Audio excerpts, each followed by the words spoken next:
brand new. This machine has got 30 hours on it. Craftsman T210. Guess what?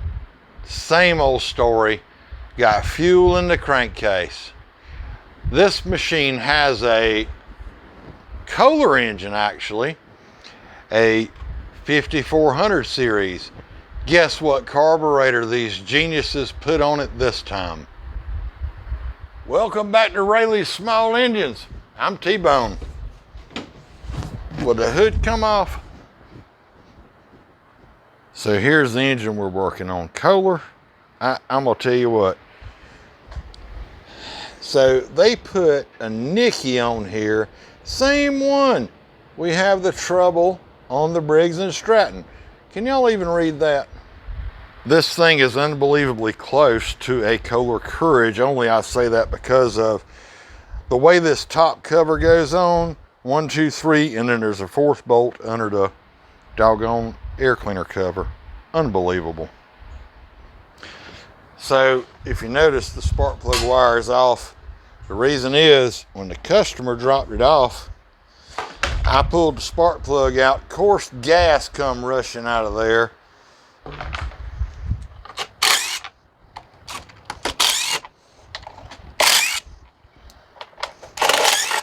Seriously, they got to put a Torx too? Moses, sandals. Pretty simple to get the cover off. Looking at this a little closer, you know what? This looks almost identical to a Briggs and Stratton setup as far as this carburetor goes. I wonder, yeah, T-Bone's gonna do it. Gonna put a Briggs and Stratton carburetor on it.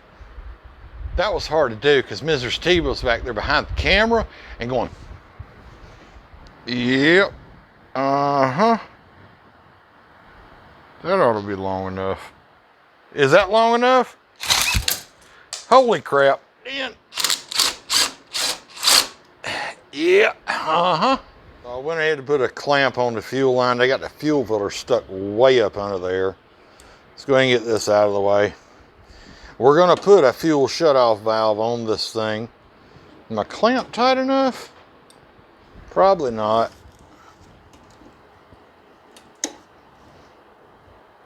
That'll do it. You know, a little breather hose here. Let's pop this one off. All right. This is real similar to those Briggs. Oh crap, got another one up here. I've never done this before. This is the first time out the gate, folks. I didn't get that nut all the way off. All right, let's see. There we go. Sweet. So normally on a Briggs engine, you're gonna take an 8mm socket and you'll pull those studs out.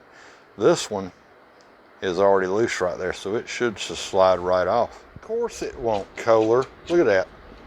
Let's unplug the solenoid down there. We got to pull the intake off.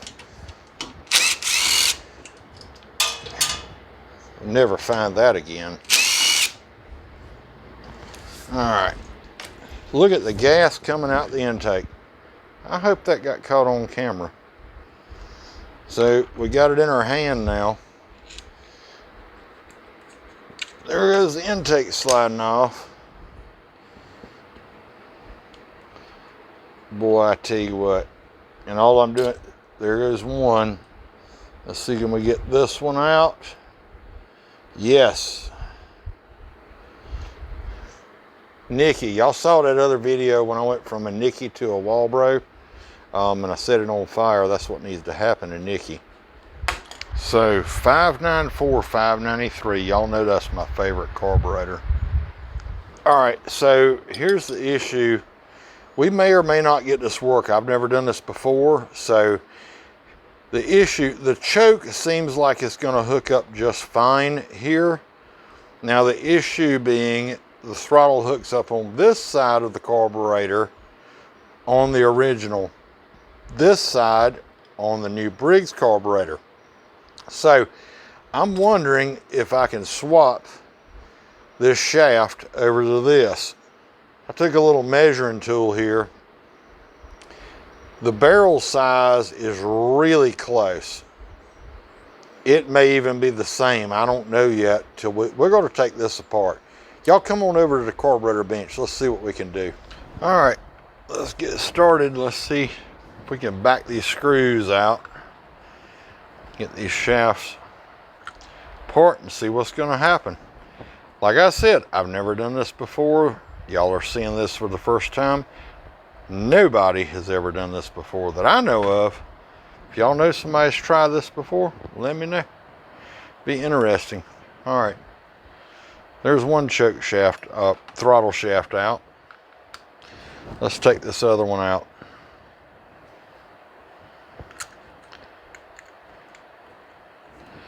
I got a little tip for you guys. Come on. Notice my screws just kind of hang on there. Get you one of these little magnetizer hitchy-mo thingamabobs.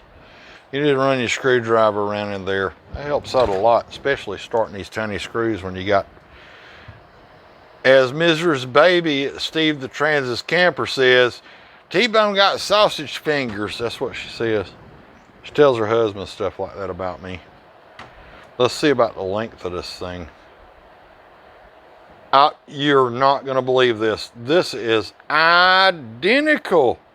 The same length. Go on.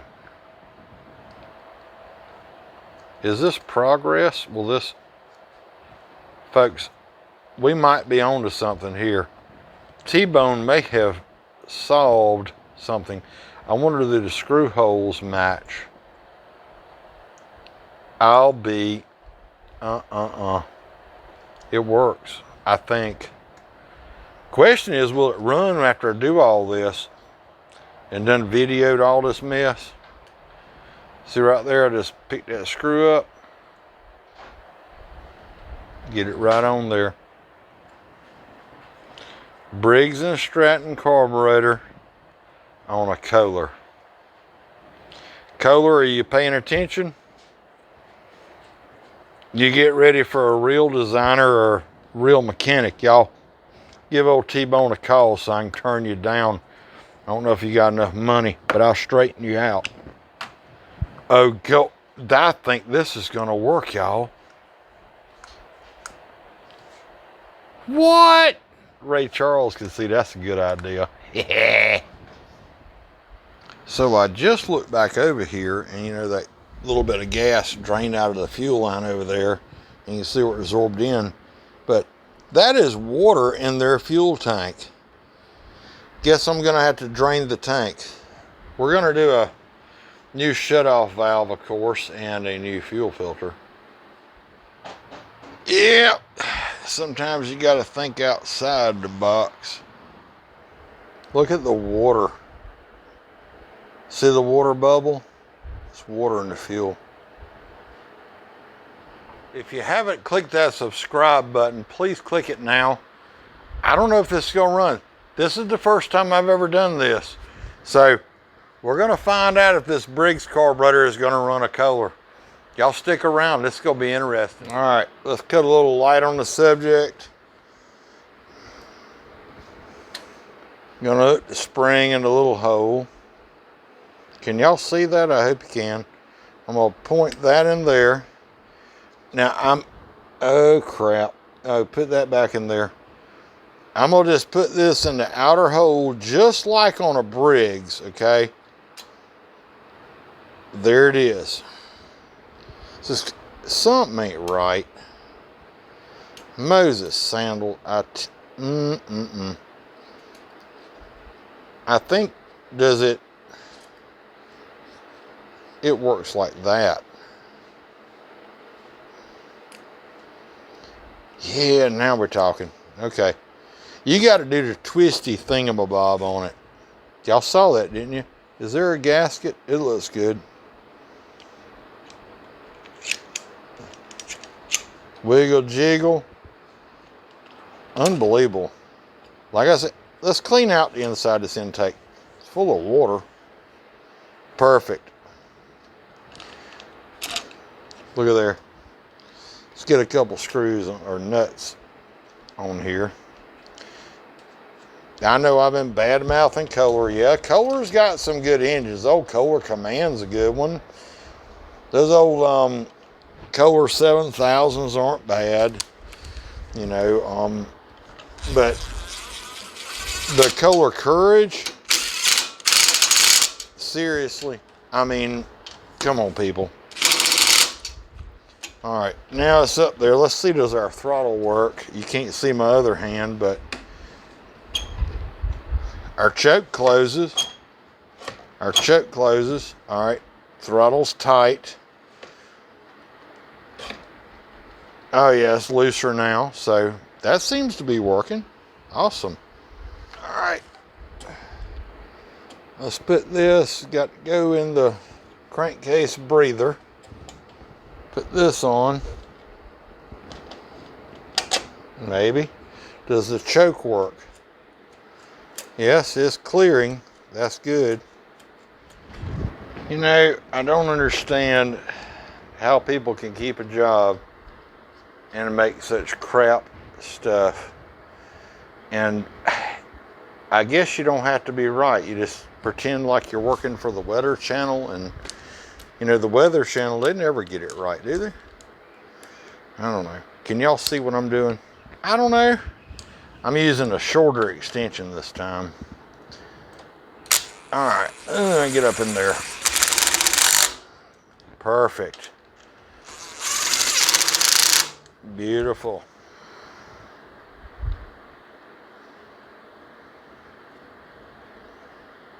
Yep. Now, it really doesn't matter. You can use Maxwell House or Folgers, or maybe you're fancy. I'll never find that tool again. Let's drain all this gas and water out of there. There's my tool. I'm going to extend that hose up there by the fuel tank so we can put our fuel shutoff valve about here, and then we're going to put our fuel filter here. You know, something like, you know what I'm talking about? Almost done draining. Oh yeah, I better plug the solenoid back up. I'm kind of tired now. I think I'll go home. See you in the morning, folks. Well, good morning.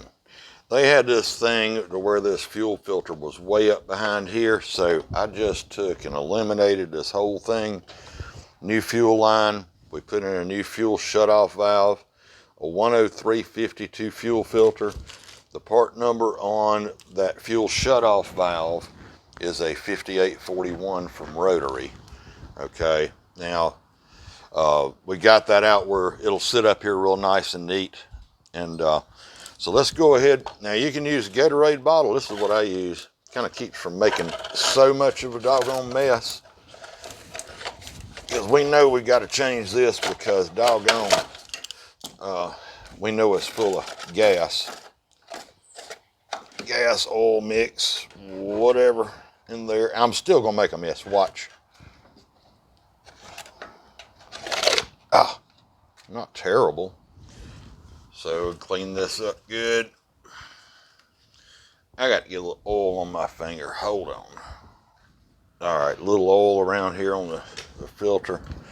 Screw this bad boy on. Something to take note of, folks, when you're doing these.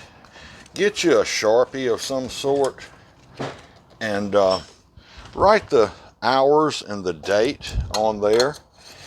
Some people say, yeah, quarter turn. Well, I'm going to put a little extra on it because I've seen them vibrate loose. It's the way I do it. You do it how you want to. And this machine has 30.4 hours. So I'm going to write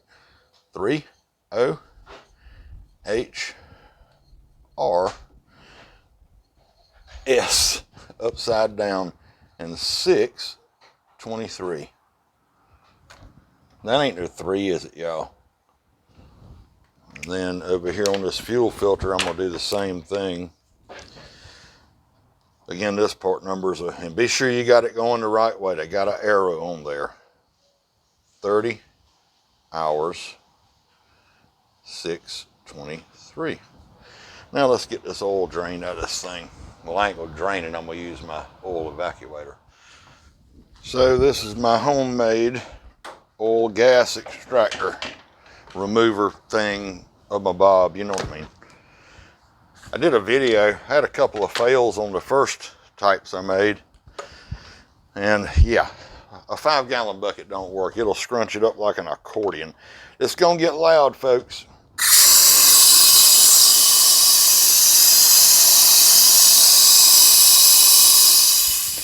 All right, wipe that off. Oh, let's hook up our fuel line. We'll have to go get some fresh gas from somewhere. Where is my pliers? There they are. That on. Turn this, make it nice and neat. Put this up in here. Look at there, all nice and neat. Ain't that pretty? Let me get some oil put in this thing, and then we're gonna see if this thing runs. Well, as you can tell by the spot under there, pulled the spark plug out. Of course, all the gas came out. So we blew that out and spun the engine over, make sure we got all the fuel out of there. So let me get this thing pushed back in case it backfires. I really don't want to catch shop on fire. And then we're gonna get us some gas. That ought to be okay. All right, let's get some gas in here. I don't have much. We'll see if this will be enough. We're gonna try them at Briggs and Stratton Carburetor. I hope that's enough gas. Briggs and Stratton Carburetor on a Kohler. Well, let's find out, folks. All right. Fuel going in. Give it a second. Going in the bowl, going in the bowl, going in the bowl. Let's set a brake. Maybe. Okay. Y'all cross your fingers. I got oil. I'm thinking. Okay, I got to put that clamp back on right there. Let's see what's going to happen.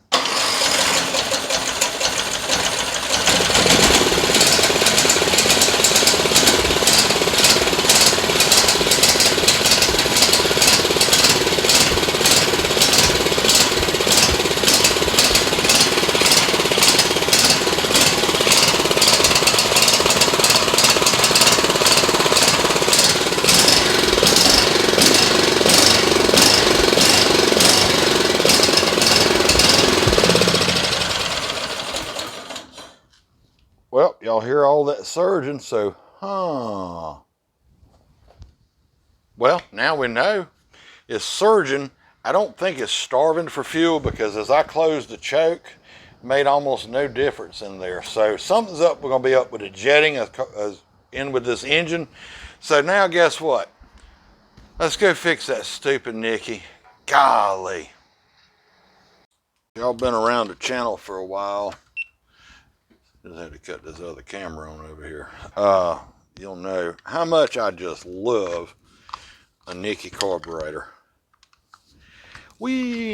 So let's see if we can fix this stupid thing. Then we'll go over there, swap the choke shafts back out. I run in another one of those. I'll figure it out. I think I can still make that Briggs carburetor work, but I got to get this machine out of here for this customer has a doggone fit. What you're looking for inside here is this little O-ring. I've shown this in previous videos. Oh, I can see where it was pinched right here. Let's see if, can y'all see that right there? Look at there. Looks like a little pinch right there, but this leaks, and then the other issue is this float. You can see it is bottomed completely out. It's hitting the bottoms. There's no way that thing can seal. So we got to fix that too. So we're gonna, the kit that you use for this O-ring right here, for that bowl gasket and that O-ring, the kit that you use is a 698-781. So I'm guessing the rest of that's probably just fine. That needle looks pretty good. Let's look up in there to see. What do y'all think? That look pretty good. Beautiful, beautiful, beautiful. All right, let me get a heat gun and we're going to show you how to fix the float. So what I do, I stick the rod back in this thing. That way the hole doesn't collapse. See how gently I was holding it? Look, see, it just falls out. Because I have heated them up and the hole collapsed. Then you can't get the rod back in. Then you got a whole nother issue. Barely a little tension on there. Now we're going to take the heat gun, and what I'm going to do is we're going to set this where I can prop this thing when I get done and let it cool. All right, Mr. Heat Gun, let's try not to melt the float. Dog it. See, I hate it when that happens.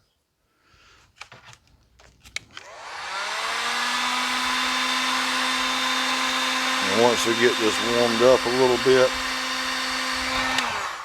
then I'm going to push down and hold tension on there till it cools. Give it just a minute or two here. All right. The thing's still pretty hot. And what we're going to do, we're going to stick it back in here and see, is it going to act right? Let's find out. And sometimes it takes a couple times to do this and make it to where it actually stop that fuel flow. And then you drop the needle. Then you do it again. So everybody's having a good Friday. Today's Friday here. I don't know when you're watching this thing, but it could be Saturday. That's better right there. It's not quite level, but that's pretty close. It is definitely sealing now and not bottoming out, because a minute ago the bottom of this float was touching this plastic piece here. All right, that's more better. Come on. Well, I guess you can stay there. That'll be all right. And your main jet is right down in the center hole right here. And it's very clear. It looks fine.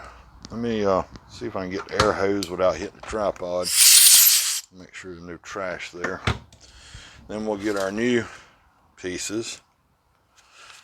And then we're going to check it and see if the doggone thing leaks or not. And I'm going to show you an easy way to do that too. Because I know a thing or two. I've seen a thing or two. That's what happens when you get old, right? These I always take a little bit of Vaseline. It's just what I use. You put anything on there you want to. And put that O-ring on there with a little Vaseline. That way when you go to slide the carburetor back together, it'll slide right in there and hopefully not cut it. Now this, you got that position on there just right.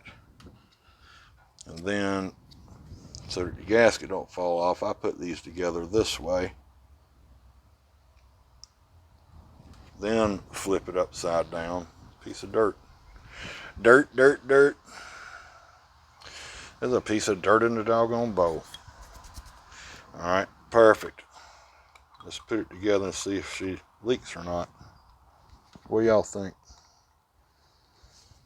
We might have fixed it. Stupid Nikki carburetors. Where is my fill-em-ups? Right there. Alright. Stick with me, folks. Stick with me. Tighten this down. I ain't even gonna put the shaft in it yet. We're gonna go over there to the machine. Tight. Tight. And what we're gonna do is we're gonna set this over there and we're gonna find out if it leaks or not. Alrighty. Gas is off. Let's see. What I'm gonna do, pull this off of here. We'll see.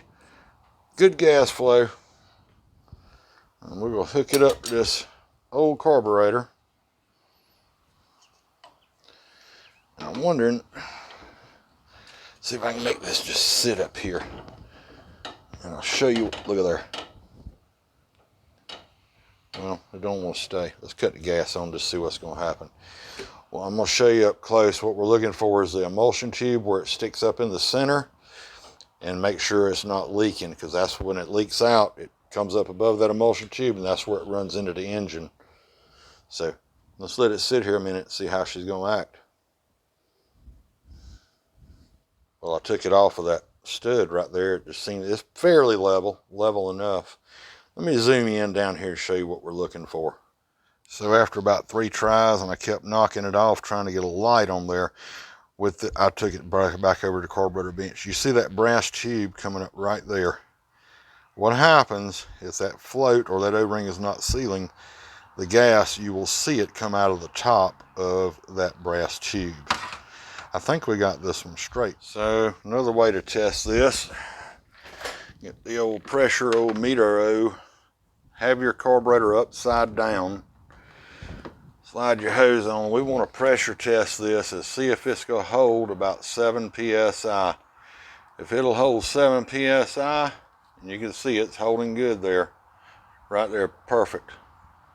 No leaks. Now watch when I shake this carburetor. You see that? She's holding, not leaking down. Perfect. Well, let's swap the shafts out, put the other carburetor back on, and we might have something to work with. We'll see how she runs with the original carburetor. Alrighty, I got the old one back on there. So, anyhow, don't hurt my feelings none anyway, because you know what? I tried, but I ain't give up yet. Alright, let's see what's going to happen this time. I think that other one, since I put that choke on, and it made it run even worse, I'm thinking that other carburetor was just throwing too much fuel at it, and it was running too rich.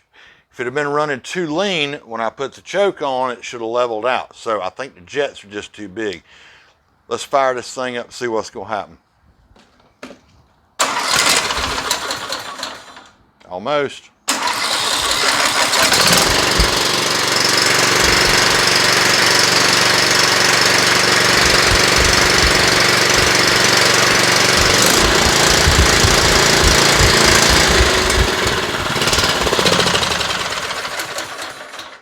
That's more better. It's smoking a bunch down there because of all that gas and oil and stuff from where I had the spark plug out. So after it runs some, it's going to straighten itself up. Let me pop this engine cover on. Y'all stick around a minute.